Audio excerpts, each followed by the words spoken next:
हम ऑब्जेक्टिव का पॉइंट्स बताने जा रहे हैं, जो कि पोएट्री का है, क्लास 12 इंग्लिश का है, जिसमें पोएट्री में है sweetest love I do not गो। इसका हिंदी होता है सबसे प्यारा प्यार मैं नहीं जाता। ठीक है, इसका हिंदी वही होता है। तो पहला पॉइंट है हम लोग का पोएट। अब sweetest love I do not गो किसने लिखा है? तो पोएट कौन है? तो जॉन डन है। इसका कवि कौन है? कवि जॉन डने है। ठीक है, और यह कैसा कवि था? मेटाफिजिकल पोएट था। कैसा कवि था? मेटाफिजिकल कवि, मतलब आध्यात्मिक कवि था। ठीक, the poet compare longer journey himself to किसके साथ? मतलब सन के। कवि ने खुद की लंबी यात्रा की तुलना किसके साथ की है? सूर्य से की है। किससे की है? सूर्य से की है।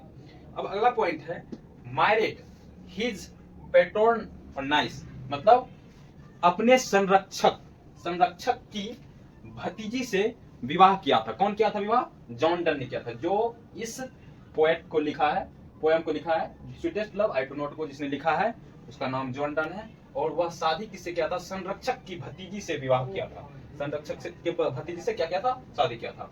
अब उसके बाद अगला पॉइंट है रोमन कैथोलिक पोएट, और यह कवि कैसा था? रोमन कैथोलिक कवि था। कैसा था? रोमन कैथोलिक कवि था।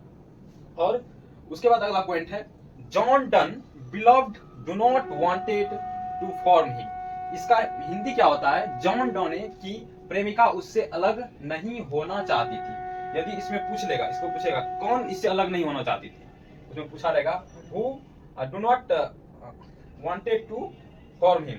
तो ये कौन अलग नहीं होना चाह रहा था? उसकी प्रेमिका अलग होना नहीं चाह रही थी। ठीक है, तो अगला पॉइंट है उसके बाद who wanted poet speedy return.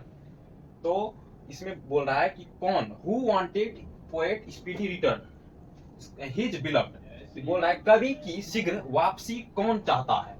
कवि की शीघ्र वापसी कौन चाहता है? तो उसकी प्रेमिका चाहती है। कौन चाहती है? उसकी प्रेमिका चाहती है कि वह फिर से वापस आ जाए। According to John Donne man power is weak. John Donne के अनुसार मनुष्य की शक्ति कमजोर है। जॉन डन के अनुसार क्या है? मनुष्य की शक्ति कमजोर है। अगला पॉइंट है John Donne new kinds of lyricals and stakel verses called. यह बोल रहा है कि जॉन डन की नई तरह की गीतात्मक और व्यंग्यात्मक कवि कौन है? तो कविता कौन है? तो कौन सा कविता है? कैसा? गीतात्मक और व्यंग्यात्मक। ये कैसा कवि है? यह कविता कैसा है? कौन सा कविता है? तो यह कविता है sweetest love I do not go. जहां पर यह लिखा रहेगा John Donne new kinds of lyricals and stakels verses called, तो इसमें टिक मारना है जो sweetest love I do not go. यह ऐसा कवि, दो तीन को ऑप्शन दिया रहेगा, चार को, तो उसमें जो इसका ऑप्शन रहेगा sweetest love I do not गो, उसको क्या करना है?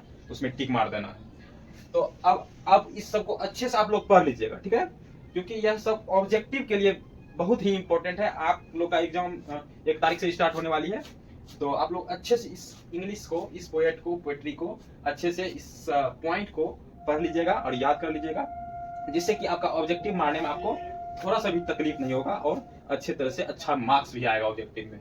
ठीक है, इसी तरह से दूसरा भी हम तैयार करके आपको मतलब बता देंगे, दूसरा पोएट्री का, उसके बाद स्टोरी का भी बता देंगे।